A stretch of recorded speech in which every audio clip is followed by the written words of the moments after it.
with us. So I want a special welcome to all of you who are members of Central Presbyterian that is kind of hosting this gathering.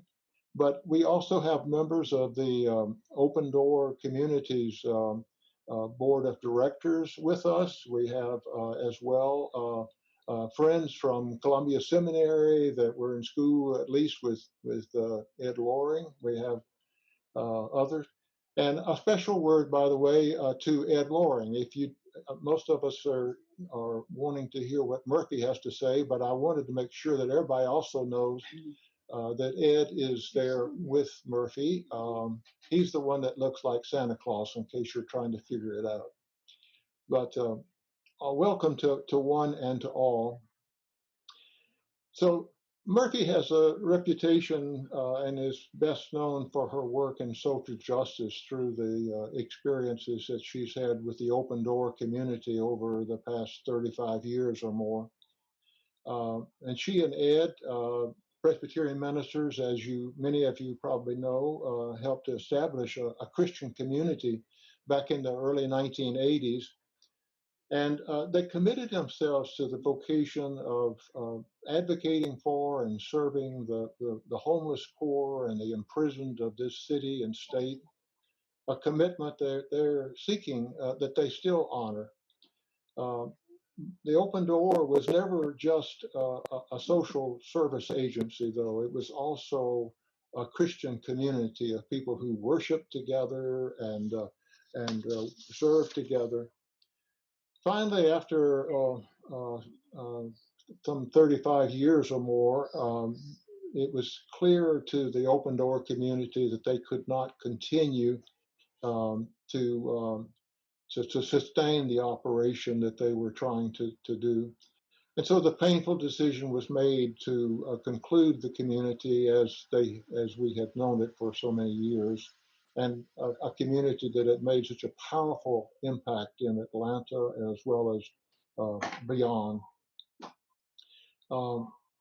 Ed and Murphy originally thought they would stay here in Atlanta, as I understand it, but as things worked out, they were invited to and finally agreed to go to Baltimore, where their daughter Hannah has been living. And so today they live in Baltimore and are continuing in a much more modest way the community. And David Payne, who's not visible to us, but who was there with them in the room, also has been a part of that ongoing. We all know the story of the social justice commitments, but maybe fewer of us know about the commitments that Murphy has had to make to deal with some very, very serious, unimaginable illnesses that she's had with cancer and others. Over a 25-year period, she went through, Murphy, you correct me if I'm wrong about this, but some 9 major surgeries, 5 regimens of chemo, a couple of times of radiation, lymphoma, breast cancer, squamous cell cancer, fungal pneumonia, congestive heart failure. The miracle is that she is still walking around, and we are grateful for that. But the story that she tells in the book that we're going to be talking about today, and here is the book. It is called Surely Goodness and Mercy, A Journey into Illness and Solidarity. And it's a beautiful cover that Murphy has published. If you need information about how to order a copy for yourself, you can get that in the church's website. And so this book talks about the way in which she in her life has brought together a passion she has for social justice and a passion she has for seeking a healthy life. And so I'm going to shut up and let Murphy have a chance to respond to some questions that I will raise with her. But we'll have time toward the end to entertain any questions or comments that you all would like to make as well. But so let me just begin, if I might, Murphy, by asking you what was in your thinking as you wrote this book? Why'd you write it? Well, Lee, it's like you can hear a lot of writers say about particular projects. I had to write it. And Yeah. found that in 1995, when I spent a long period of time at Grady Hospital, I started journaling. And I realized from that process of recording new experiences and recording things that I was learning, that I was learning so much that I needed to share. And my, um, my, my title of the book actually came pretty quickly after I decided to write it, because all the way through the experience, I've had um, the ongoing knowledge that even though I was walking, at first they said I wasn't going to live but 6 to 18 months. So all of these 25 years have been gravy, lagniappe, as they say in Louisiana. Um, but they've been extra, and that even though that, and then many times after that, I was walking through the valley of the shadow of death, I was very confident through many sources, um, and especially through family and friends and the poor that we had lived with for 14 years, that goodness and mercy were actually, the verb there is not follow, is a little too mild. It shall run after me. Goodness and mercy shall run after me all of my days. And that has been just so undeniable that I had to bear witness to that. And so it's been a really important part of the experience of writing. Now, I wrote it literally over 25 years, because I would get started and get some momentum, and then I'd be hit with something else, and I'd have to abandon it for a while. And so the whole thing has been writing interruptus, and Right. but I've always been able to get back to it at some point, and Ed's been very helpful with that. My editor, who is my dear friend Joyce Holliday, has been very helpful, and lots of encouragement from those of you who are friends and family, and so I'm very grateful, and I'm really glad that it's Yeah, yeah. For really 25, you've been writing that long. I think you're understandable. Way back, way back when the Open Door first got started, you and other partners decided that if you were going to live in solidarity with the poor, that you needed to give up your health insurance and depend upon the public health system of this city for your medical care. This is a way of kind of getting a little bit of background, but tell us a little about what led you all to that decision, and how did that figure into the story that you're telling in the book? Yeah, the folks I'm with are asking if my picture can be up there so people can see. Um, I don't know how you do that, but anyway. Lee, in other words, do you see when Murphy's talking, do you see her as the full picture? Yes. Okay. Okay. We only see you, so okay, that's fine. Okay. You're only seeing me? Does excuse me? Does everybody know if you go up to the where the picture of Murphy is, and you'll see three little dots, and you in the upper right hand corner. If you click on that, and then you'll see it says pin video, then Murphy's picture will take up the whole screen. Yeah. Thank you. That's helpful, Paul. Thank you. Or if you go to picture view, speaker view. Speaker view versus gallery view. Yeah. Yeah, up at the top right-hand corner. Yeah. I don't know whether speak with you or pin. Well, Anyhow, We see you. get it, we'll get it. If we don't, we don't. So, yeah, that was a real crucial moment for us. The four of us who started the community were Carolyn and Rob Johnson and their 2-year-old daughter, Christina, and Ed and me and our 2-year-old Hannah. And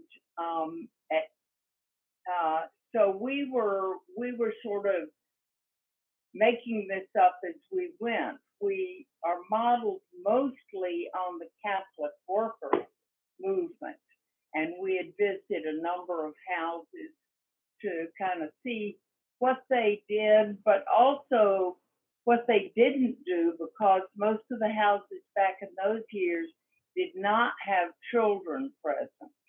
So we had to really study, you know, how to get the children worked into that in a way that honored their being children and not adults. So one by one, we gave up our salaries and created a common pot that we just lived out of what we needed, and got a monthly stipend.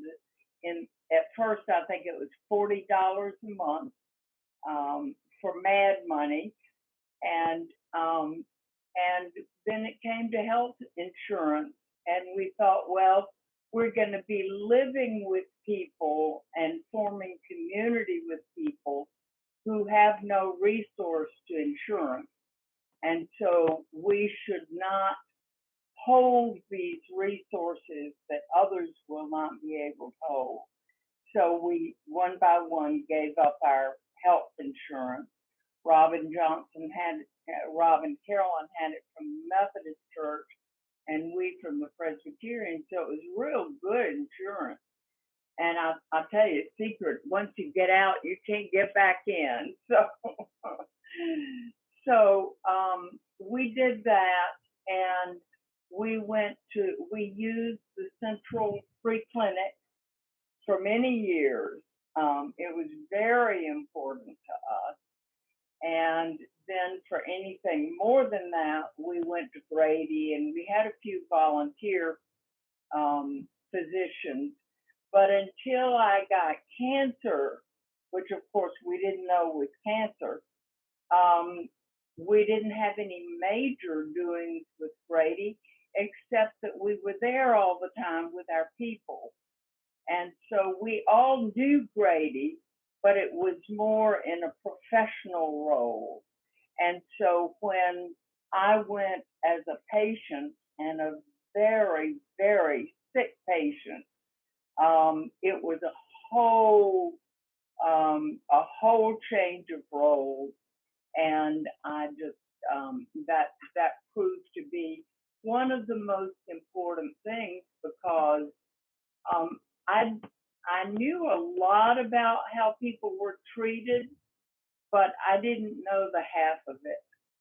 And for people to go to Grady essentially as beggars meant that sometimes you got respect and sometimes you really didn't.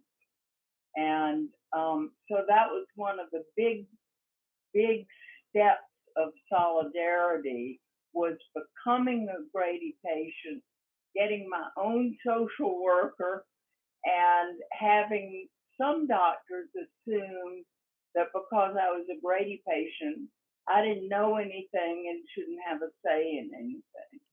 And that was a real comeuppance. Murphy, you alluded to going into the hospital that first time. That was way back in 1994. Is that what I recall? 95. And originally, I think they thought maybe it was an ulcer, and so you went in thinking you were just going to have some minor surgery, and then it turned out they took out about half of your body, as it turned out. A few days later, the doctor came in and said to you, gave you the bad news, and that was when they thought that you were not going to live beyond 6 to 18 months. How do you remember dealing with that jarring news that came to you from that doctor? What was that like for you? Well, I know that pain drugs really played a role in my being pretty calm. But because I was on, they just split me wide open. So I was on all kinds of pain medication. But I remember the first conscious thought that I had worked on death row for 15 or 16 years by then. And a lot of my friends that I had worked with for years had been executed. And I knew that I had learned how to die without just coming apart at the seams.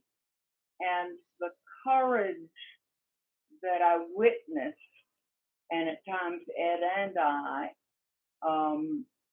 from at that point it was all men, but people who supposedly had nothing to offer us, nothing. Yeah. They were worthless people. They were hidden in plain sight, and they were like garbage who had been thrown on the garbage heap. And yet some of these folks rose in their waiting to die into a courage that I don't even have words for it. And I knew that, and there were really exceptional people like Warren McCleskey and a number of others who really understood politically and theologically what was happening to them. And there were people with intellectual disabilities like Jerome that Paul was referring to, who really were very childlike. But in all of those cases, these friends walked to the electric chair and later to the gurney with an unbelievable amount of courage. And I remember lying there in that bed on the 10th floor and thinking, nobody's here trying to kill me.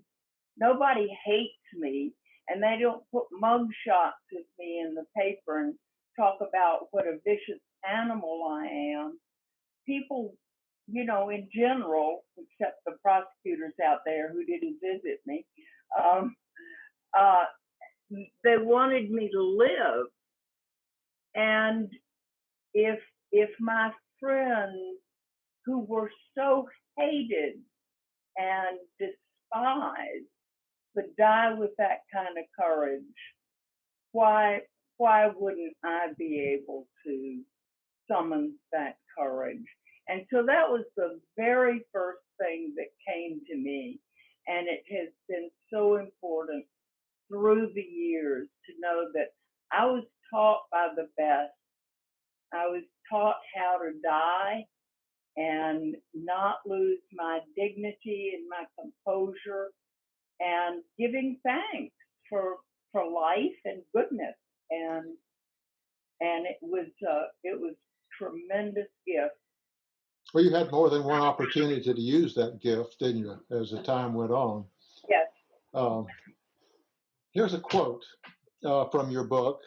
You said, perhaps the most damning aspect of modern medicine is its depersonalization. Medical care is often seen as just one more transfer of capital, with patients referred to as consumers. And you went on and even called it obscene. What in your mind would a personalized medical system look like for this country? Well, I would say we have moved in the total opposite in these days of COVID-19, because the rationing and the kind of sorting out, these people ought to live, these people, we're going to give up on, has really moved very extremely in the direction. But personalized medicine would be, I hope we've all had a doctor and nurse practitioners and nurses somewhere along the line who have really been human beings to us. And they're people who look you in the eye, who want to hear what you have to say about why you're sick and what's going on. And they're people who need to tell you honestly what's going on without playing games, and make decisions collaboratively. If you've got a doctor who thinks she or he has all the answers, run in the other direction. If they're not collaborating with other medical professionals, with the family, with people who clean the room, then you're not getting an essential part of what makes up the total picture. And you see that sometimes, and you see it, the absence of that at times. Years ago, there was an article in Creative Loafing where an Emory doctor referred to Grady patients, because it's a teaching hospital, as the clinical material of Emory University. And, there were times that I laid in the bed after doctor left the room and said, heck, I feel like a piece of clinical material right here. I had a real experience of that. And so I think we've always got to struggle to say, wait a minute, are you listening to this patient? Do you hear what she or he is saying? Are you taking that into account? Because a clinical diagnosis is never the whole story. So, amen. The opposite. Thank you. I have a lot of questions, but I want to make sure that everybody else gets a chance to ask their questions as well. So I'm going to just ask one more that I had wanted to ask in advance. If you had to name what some of the key learnings that you've had from this long journey into illness that you've described in the book, what would be some of the more important learnings for you, Murphy?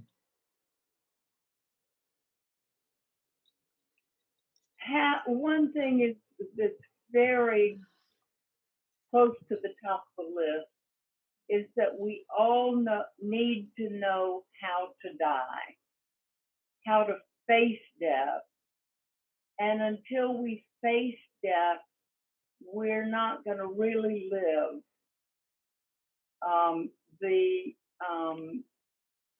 In the Middle Ages, there was a common saying in theology about the memento mori, the hour of our death. And there was conviction that as a part of our discipleship, we have to grapple with the moment of our death. And until we do that, we're not living fully. So I would say that's a very big one. And how to live without being completely afraid of death. I've known, for all these years that this isn't going to last forever. I'm like everybody else. I'm going to die, and I'll probably die a lot sooner than some of the rest of you. But, here I am. I've been able to live out the call to faith, because the option is fear. And fear can just own you when you face death. And if you don't encounter that in a way that is humanizing for yourself and for everybody around you, then we lose something. And it's really important. I came to understand love as a substantial reality. We think of love as a feeling and emotion and even a discipline. But I felt in the very early days the way people were encircling me and surrounding me, that the love was so palpable that it crowded out the room for fear. It was like a spatial reality. If the whole space in your inward being is filled with love, there's not room for fear. And that's what I think First John is talking about, where it says, unfortunately, perfect love casts out fear. No such thing as perfect love. It's a bad translation. Love in all its fullness pushes fear aside. And that's not absolutely true.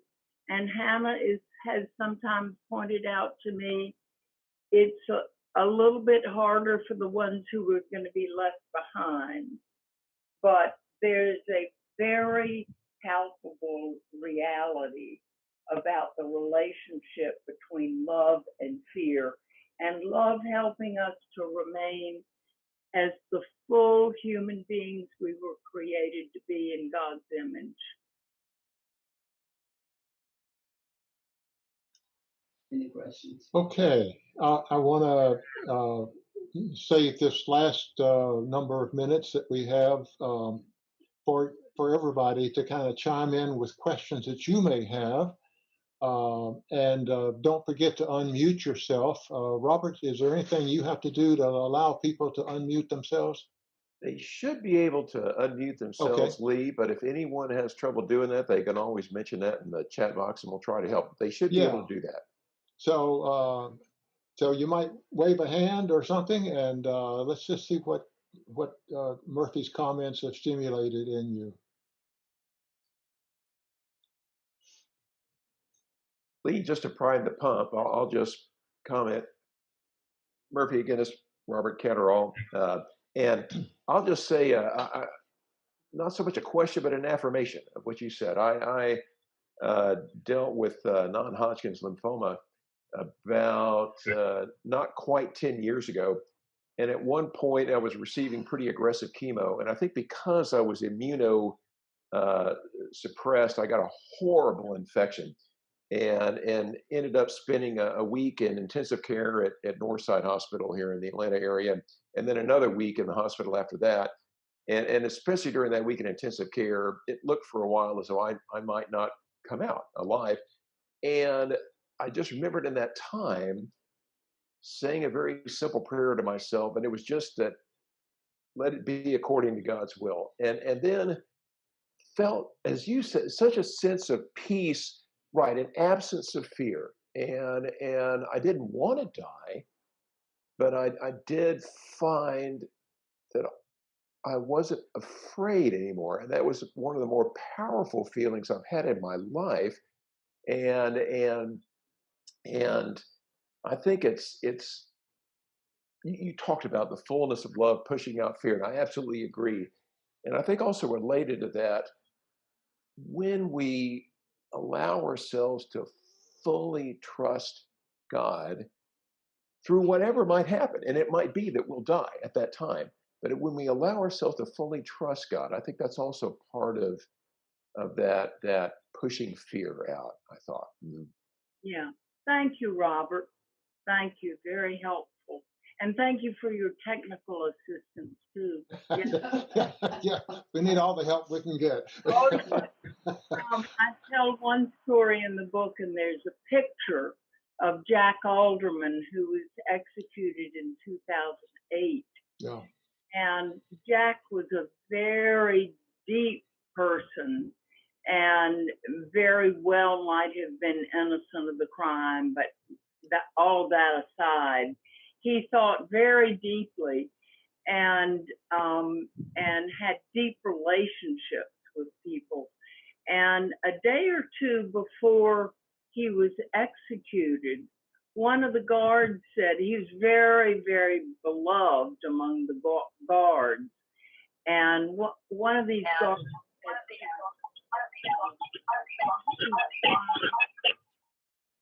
said, Jack, are you ready? And Jack looked at him and said, hell no, I'm not ready. He said, but I'm prepared. And I think that's a really important distinction that I had never thought of. Jack had been on death almost 40 years on death row. And he had spent that time preparing himself because he knew what the most likely thing was. But he was never ready because he had fashioned what you could even call a good life. He had many friends. He had international correspondence. He loved his family and friends. And he wasn't ready to go. He wanted to live. But he was prepared. And, I think, Sherry, your face has come up. And I got to say, I think about you and Don so often, that Don has been in this process of decline for so many years now. And you all have met that with good humor and with preparation and with such deep love and commitment. Great picture recently. That's right. Yeah. We saw his 80th birthday picture on Facebook. It was so great. And so, I would dare say Don Wright is prepared. If not ready, he's certainly prepared. And you are prepared in a different way. It'll be more painful for you in ways because those who are left behind have to struggle with different things. But your struggle is inside of us as well, and we thank you for that. Oh, Sherry, Other questions? You might be on mute if you want to say anything, Sherry. You have to unmute yourself, Sherry. Sorry. There. Can you all hear me? Yes. It's been very interesting. Parkinson's disease has been a part of our lives for over 24 years. Wow. I think my voice is not doing well. We're getting a bit of feedback. Yeah. And so when Sherry is speaking, maybe we need everybody else to go on mute. Now, is that a little better? No, I think it's still there. Our speakers part of the problem may be I had to turn my phone on to hear you, and I think that's the Yes, problem. mute your That'll do phone it. and that will help. Now, let's try again. Yeah. It's been very interesting on our Parkinson's journey. In 2016, Don told me that he wanted to die and he was ready to die. And so I have known since 2016 Don's feelings. Right now, Don, I haven't been able to see Don since March 11th, but I have this wonderful team of caregivers in place for him, Jennifer and Angela and Precious Francis, and they are all precious. And it's been interesting as Don has declined. He weighs 110 pounds. He has no verbal skills. His little hands are in fists. He looks like a posthumous person. It's just painful to see him. God is still, God's grace is in the light. I cannot even begin to describe the love that radiates from that man, even in his diminished state. And I keep thinking, God, when is God going to get his angel wings? You know, we really would like for that to happen for him. But God is still using him in lovely ways. That it's been really enlightening for me. And part of that has been the support of our Central family in prayer, support of our Morris Hill family. We requested for Don's 80th birthday for people to draw pictures of their hands. Since we couldn't be with him, we wanted the hands to be symbols of our love for him, that he could look around the room and see all these hands. I was just overwhelmed. His room is just full of love. And maybe that's what God wants our family to show us. Thank you, Murphy, for letting me. Thank you for that, Sherry. I can't wait to get a copy. Yeah, well, but thank you for your statement.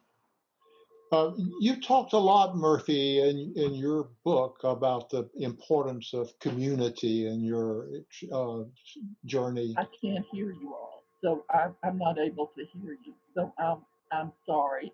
I can only hear you through my phone. Murphy, did you hear my comment? You talked a lot about the importance of community in your journey through illness. Talk a little bit more about that. Share with them what you were trying to say in the book about it. Well, by the time the cancer came along, we had been at the Open Door for 14 years.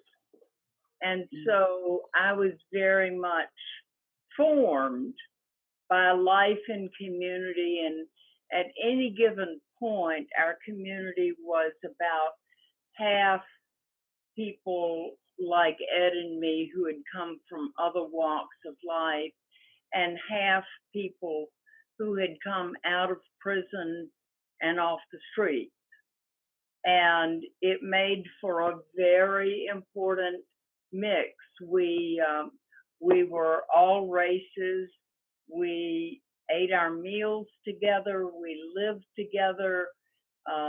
There was one locked room in the house, the office, and otherwise we came and went freely, which was appalling to some people that, you know, that we all lived in kind of a trusting context. But that community and that particular community was really essential to my healing.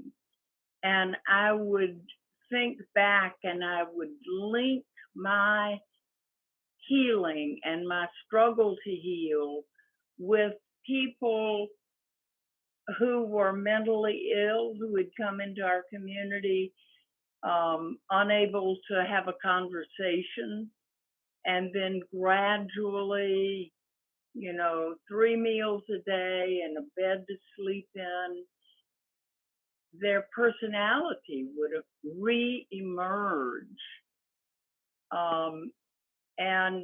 And I saw that happen with literally hundreds of people who lived with us, and it made me trust in the possibility of healing.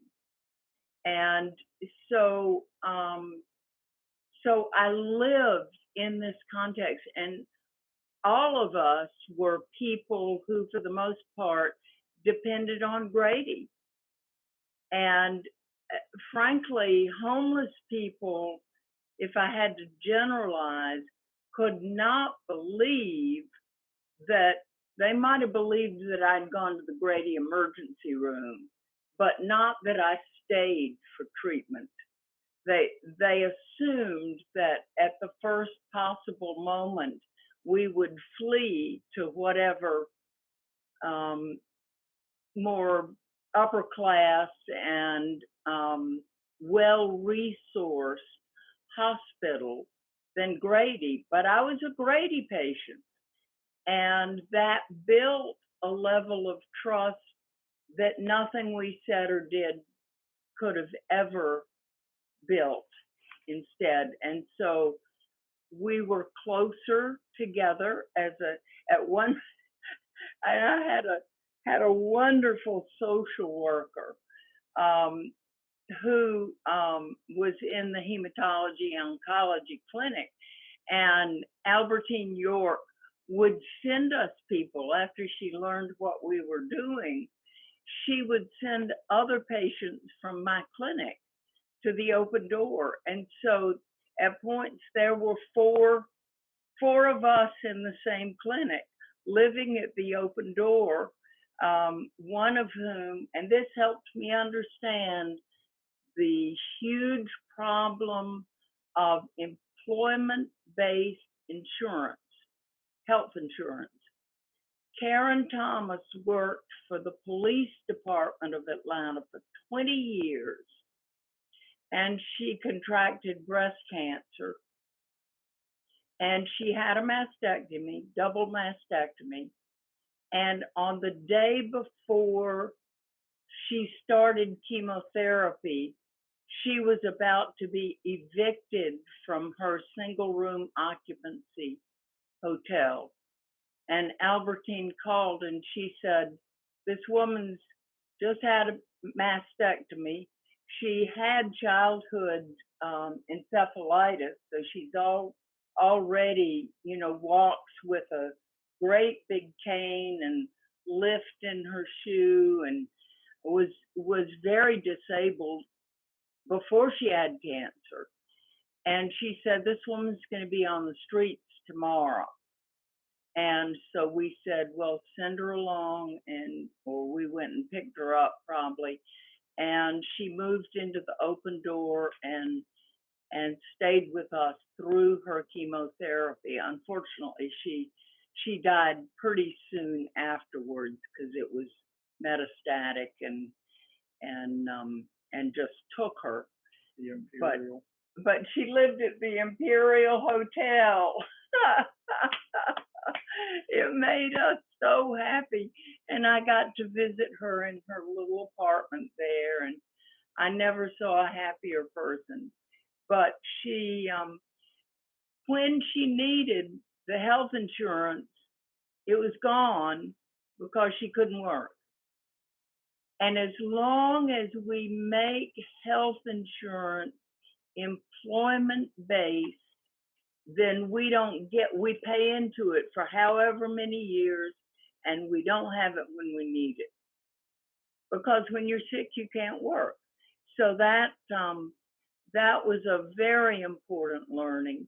And it was just wonderful that we could go to the clinic for my treatment and then bring somebody home with us. And of course, the open door is always like this. You never knew who was going to show up at the dinner table. But more and more, it was cancer patients. And so that was really an important experience of sharing the experience, not only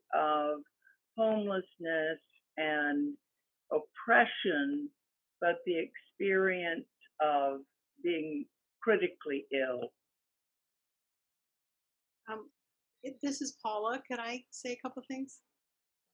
Yes, please. Okay, first of all, I want to say that I lived in Canada for 19 years, where they have single payer universal health care and health insurance, and whatever bad things you've heard about it are not true. And you're right, Murphy. That's what we need here. Secondly, I was so interested in what you said about, and in your beautiful book, and just now, about people who had been called mentally ill. And, I'm a psychologist, and nobody's ever come up with a good definition of mental illness. So the people who get diagnosed that way are people who are different from the ones who do the diagnosing. They're more scared, they're more disoriented, or they don't have a safe place to live. They don't have friends, they don't have community. And so many people these days say, oh, mentally ill, get them on drugs and get them in therapy. And what I wish is that people who get those diagnoses could have a place like what you all had with the open door, because you proved that that's what's healing. And then the last thing I wanted to say and ask you, conversations about death that are honest are so rare in this country. And I'm so grateful to you and to Lee and everybody for setting this up. And for people, even who aren't religious, I think what you have to say about death and dying is so helpful, and about how love can chase out the fear. You are a gift to the world. You're a treasure. I wonder if you could say something about the sadness related to dying. Yes, it's a it's the most significant part of the experience of dying for me, because I don't want to leave my people. I don't want to leave Ed. I don't want to leave my community. I don't want to leave my 6-year-old granddaughter and Hannah and her family. This is my heart, and I don't want to let go. I am, I'm having some significant problems right now, and every time that happens, I know I might not come out of it. And as far as I'm concerned, I'm okay with that. I've known for 25 years in a very poignant way that I'm going to die prematurely, but 72 is not all that. Yeah. Don't make it to 72. You're a young thing. That's right. But it's that sadness of leaving the people we love, and I can't tell you I'm finished with that one. I got a lot of work to do about knowing that I won't be there at so many crucial points in Michaela's life when I want to be there. But I look back, and my biggest sadness in 1995 was I just wanted to see Hannah graduate from high school. And so she graduated from high school. She graduated from college. She graduated, we had a big laugh about this, graduated from massage therapy school. I didn't know that one. And she graduated, with a bachelor's, master's, and is working on her PhD in nursing. So, we've gotten a long way down the road. Murphy, you once said that you were too mean to die. Yes. You just said it. Lee, Yes. Lee, this is Bert. Yes. Murphy, I am so glad to hear you, and it's so good for all of us to hear you. I want to take this opportunity to say to you that you, and I'm not just saying this because you're there, but you and Sherry Wright and Edna Bacon are three of my heroes. And you know, I spent my career listening to people who were dying and going through that process. I think that I have faced my own death. I'm prepared, but I'm not ready, as you say. But I just want to say, you all are my heroes. And I have told Sherry this face to face several times about you and Edna, and she, because of the way you have dealt with this.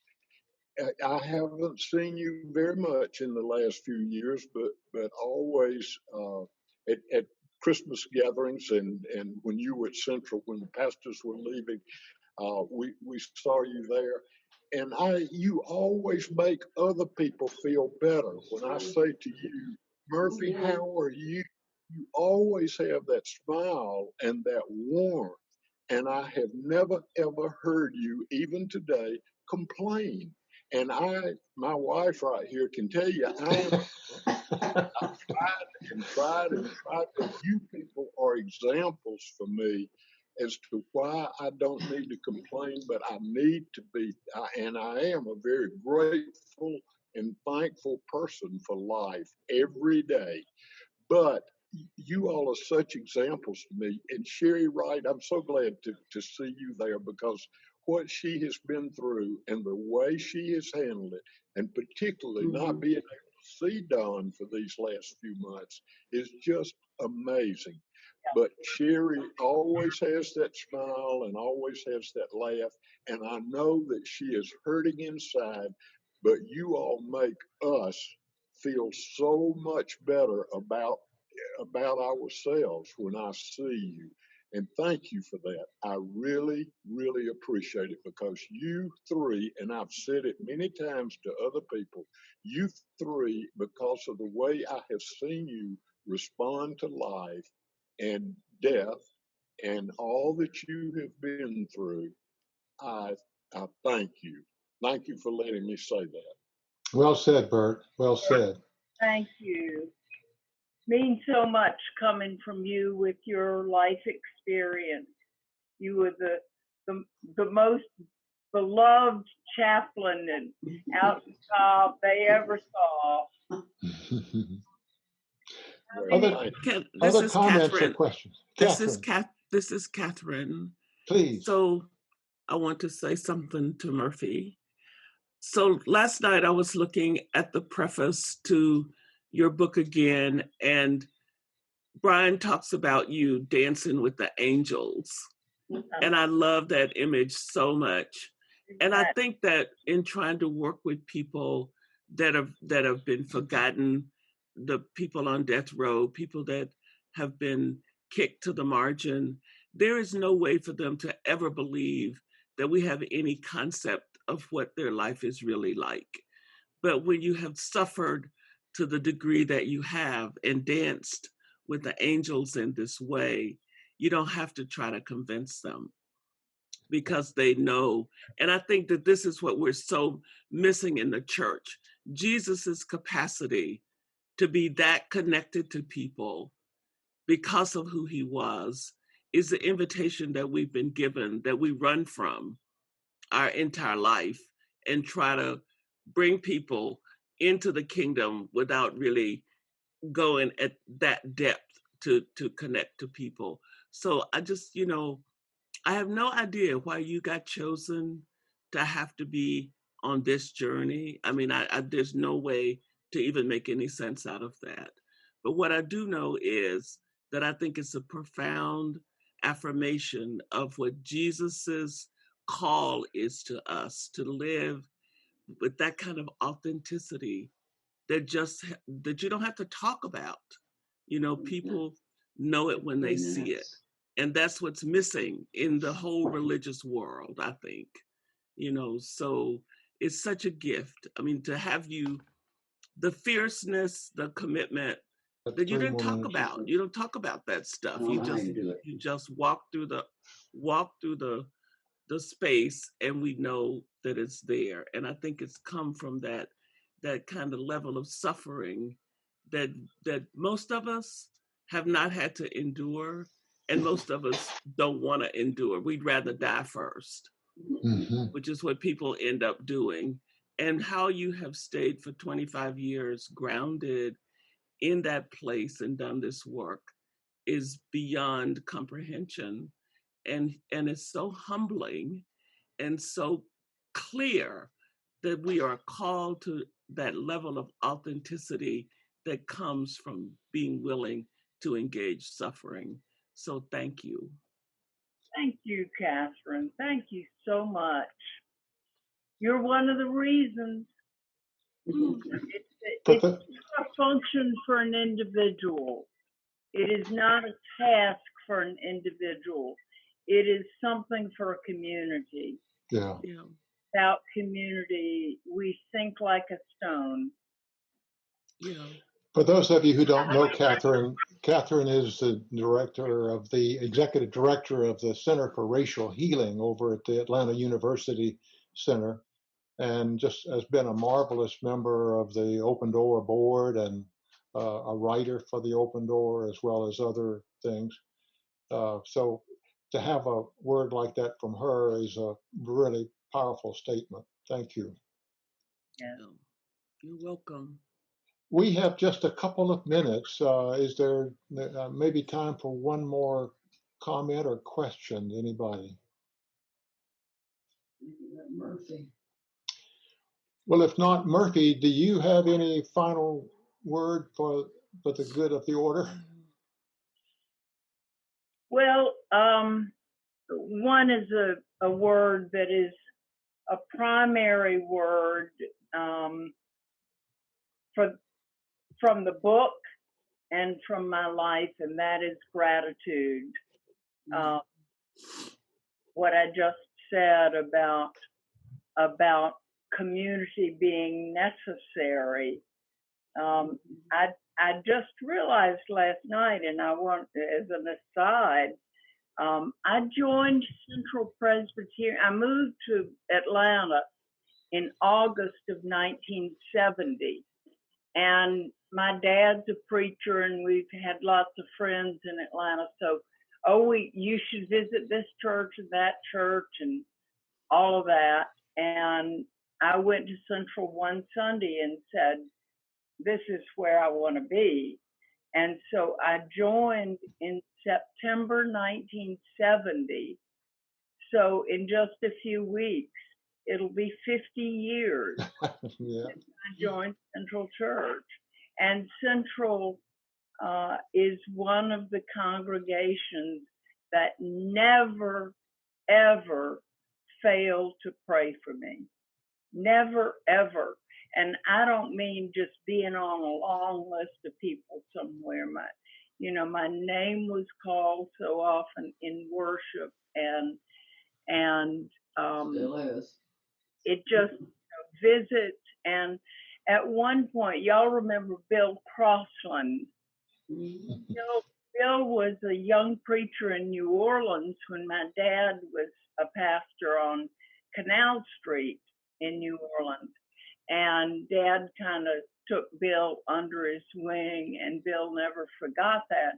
And so for a long time, when I was in 2001 and 2, I was in Grady Hospital for 89 days a night. Wow.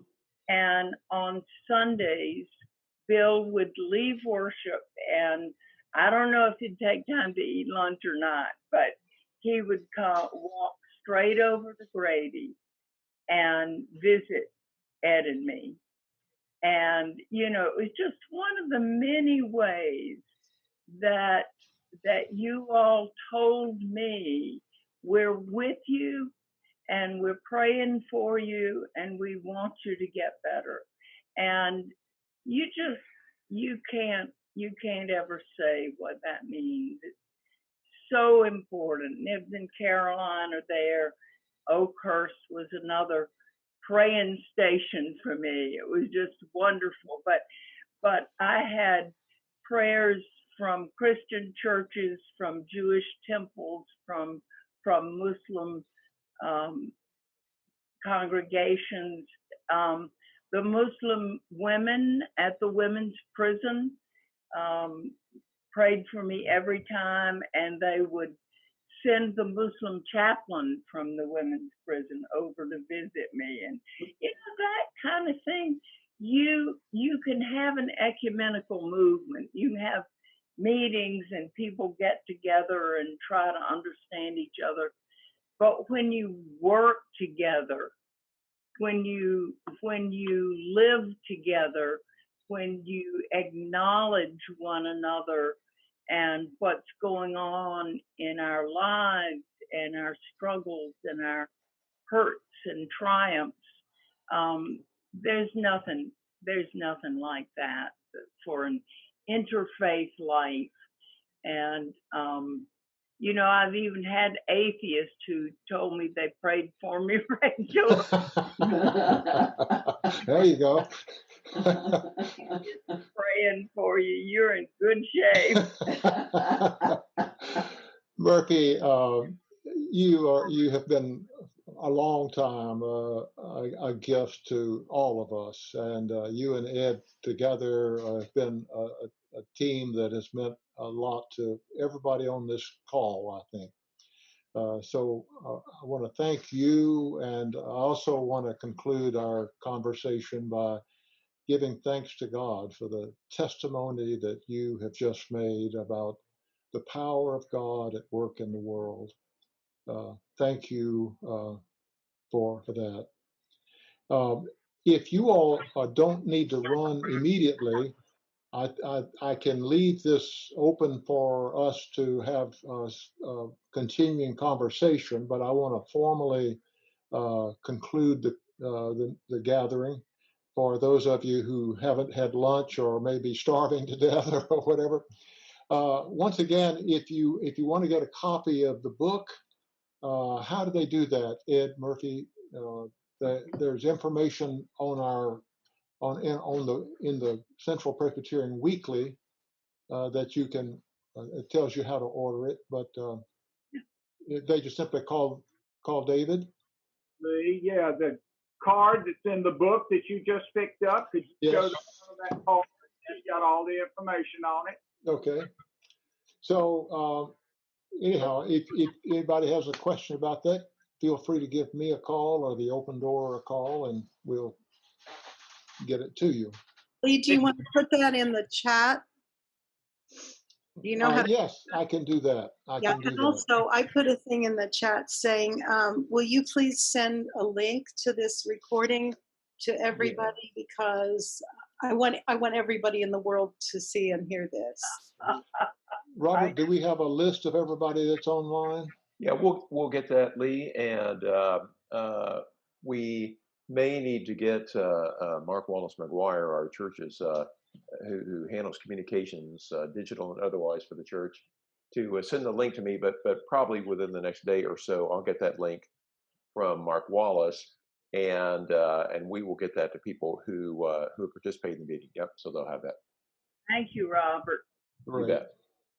Do you need us to put our email addresses in the chat room, or do you know everybody except me?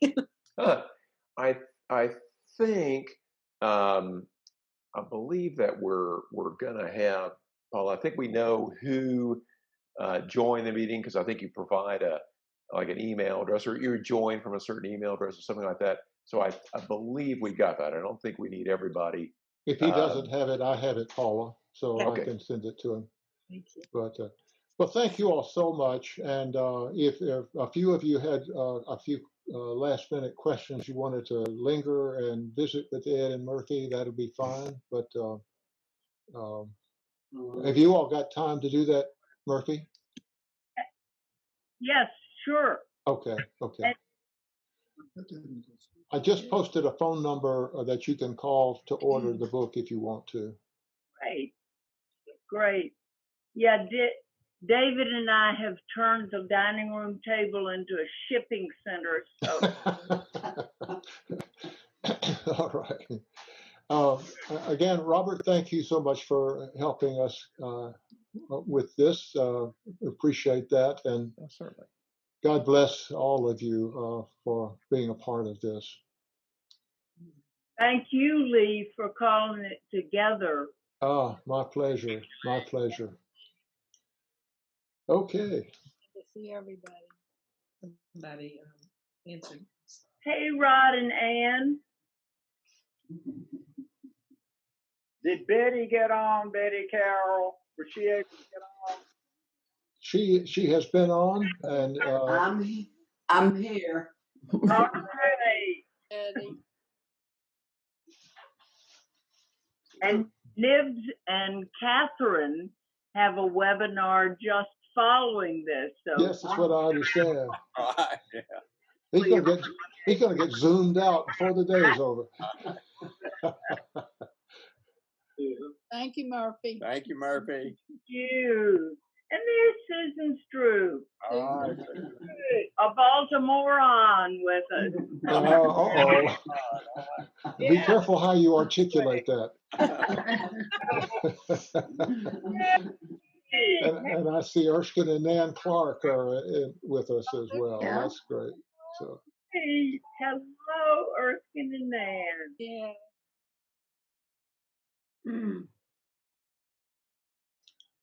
Can I just say one more thing? Murphy is, we did an interview with her, for those of you who didn't hear, almost 20 years ago, which is how I got to meet her, for this film we're making called Execution by the Numbers. And it's about the fact that, I know this will pain you all, that in this country we continue to execute people with intellectual disabilities, even though the Supreme Court said 18 years ago it's unconstitutional. And so Murphy and other people we met through her have just been such crucial parts of the film. We're finally trying to get enough money to finish it this year, and we have a GoFundMe thing. I'm not asking for money, but I would love for you all to spread the word. And the reason I wanted to tell you now is because I posted the announcement about that we're in post-production and what the film is about. By the way, Brian Stevenson is in it, and Sister Helen Prejean, the late Justice John Paul Stevens, the late Millard Farmer, who I'm sure many of you knew. I'm going to be posting updates to give people more information about the film. And what the first update is going to be is when I get the link to this event. I'm going to write about Murphy. I've written about her book already. I'm going to write about the book, write about Murphy as a magnificent human being, and post the link. Thank you. Thank you, Paula. And I'll post the order information for the book. Okay. I must tell you all, this is the quietest I have ever heard Ed Loring. This has been amazing to have him just sit there and listen to this. I'm thank you for raising that. I was told before this come out, so you're giving me a chance. Oh, here it comes. I'm sorry, everybody. I didn't mean to turn him loose. For breakfast this morning, he prayed, and may all her rabbit trails be short. I'm